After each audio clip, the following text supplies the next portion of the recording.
Hello, here's how to solo Zul'Farrak as a Warlock for Wild Offerings in Season of Discovery.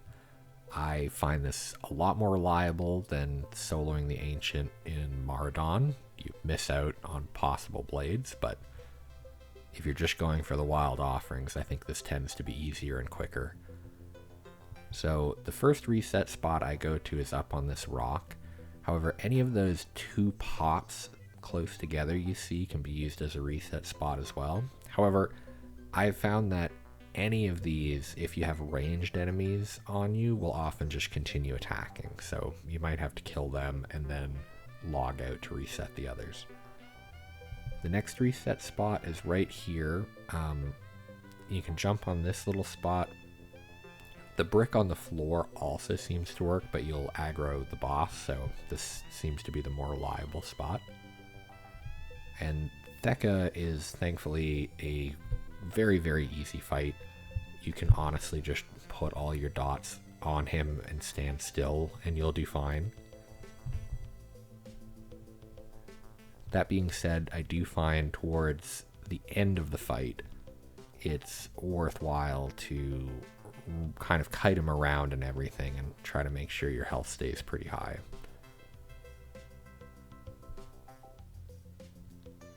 Particularly where he slows down.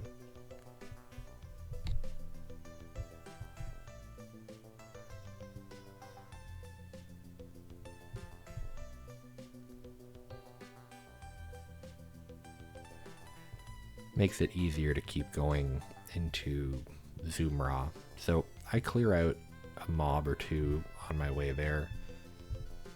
It doesn't take much time, and I don't really know if it's necessarily safer. You probably don't have to, but it's what I do. So you just go and get aggro, and you can practice this couple of jumps beforehand, but honestly, if you just kind of jump towards it enough, this jump here in the corner, you want to make sure you're running first and then jump right before you get there. But from then, he'll just shoot shadow bolts at you, occasionally heal himself, and you can just stand up here and take him out. Now, and you'll see after this fight, I do take the time to clear out the zombies and loot him. If you're not interested in looting him, it can go even quicker, or if you take him to a better spot, you can pull him around to the other side of the arena and fight him there, but I find sometimes he'll reset on me, so I've just been doing it this way.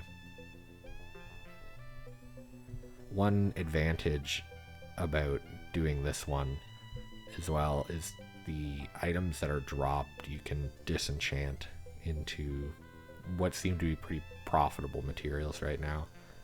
I'm not sure if it was a change made or I just didn't look into it, but in Maradon it seems like everything disenchants into the same item of no value, so that is one other benefit if you're looking to make some gold.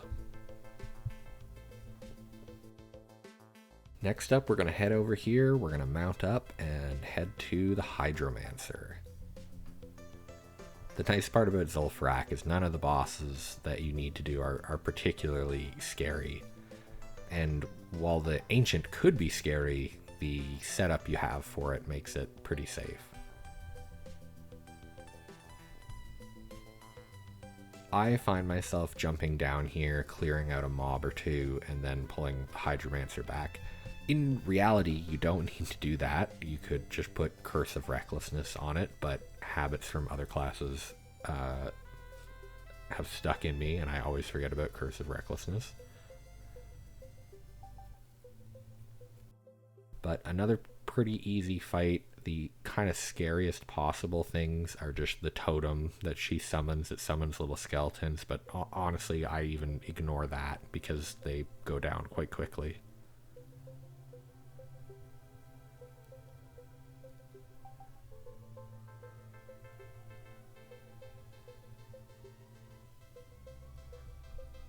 I am running Deep Affliction here, but to be honest, I think you could actually get by with any talent spec for this farm. It's fairly safe.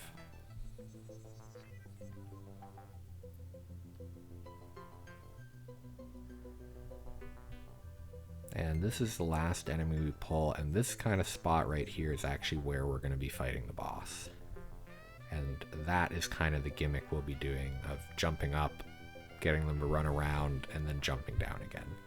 There are some patrols you have to be aware of, but that pillar behind us, if you hop up there, that's a reset spot. So if you get yourself into trouble, you can always reset the boss pretty easily. So you can see here, I even just tank it up here for a while. You can survive for a fairly long time. This boss does do an in-web, which blocks spell casting, and a stun, both of which are 8 seconds. So have a health stone ready for that. For the top jump, the tip I can say is press spacebar to jump and then press forward, and it's much more reliable for getting up there. This second little jump down here, you'll just run towards it and jump. But you essentially just kite him back and forth, and do your best not to let him hit you, because the two different effectively stuns are pretty bad, but ultimately makes it very, very safe and easy. The other thing I'll say is make sure you're doing your best to hit him with searing pains, or at least constantly put damage on him. Like the other ancient, they will reset pretty easily. So make sure you are always doing damage so he doesn't reset on you. He will also do a slowing poison, and if that's the case, I would probably stick right up here and just try to play it really safe, jumping up and down. But once you've got the offering, you can come back here. Once again, that pillar right there is where you can evade the boss and some other enemies if you pull a pat on accident. And then I just kind of mount up and run out. There's a couple, I wouldn't really even call them tricky little jumps, but you just jump from corner to corner. You could probably even just run by most of them. This one isn't too bad. This one here, like I said, you can probably just jump down, but I've been doing this. Coming over here, once again, those couple of pots, if you stand in the middle, it'll evade the melee enemies. And then you can run out and reset. However, if for some reason you want to do Antu Soul instead, you can actually get an easier path out. So there's a logout skip spot in his cave. I find this a little trickier. I like the first route. I found I can get that to a pretty comfortable 15 minutes, but with good gear, this one might be quicker. So you run up until he shouts and pulls, and you want to stay fairly close to him, because I found he'll just stop and stand still and wait for you if you get too far. Much like the other fight, we'll jump up here. Same tip as before, try to run and then jump at the last second for that last one. And we come over here, and this is where we fight him. The boss himself is not too dangerous. Normally he'll run over to you, by the way, but this time he just decides to teleport, so be prepared for that to possibly happen. But you just put your dots up, do your normal thing. Destroys totems if they're in a spot that's dangerous to you. One of them is an earth grab. His basilisk pets are the things you actually want to watch out for, because they can stun you. But as long as you're dancing those around and keeping them off of you, it's very safe.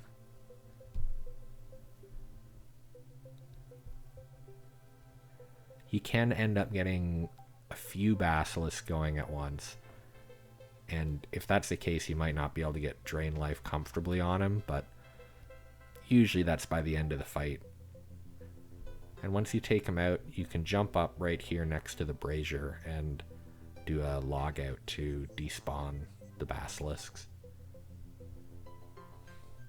The benefit of this is after you've done the Delirious Ancient, instead of doing that run out to the entrance, you can run back into his cave,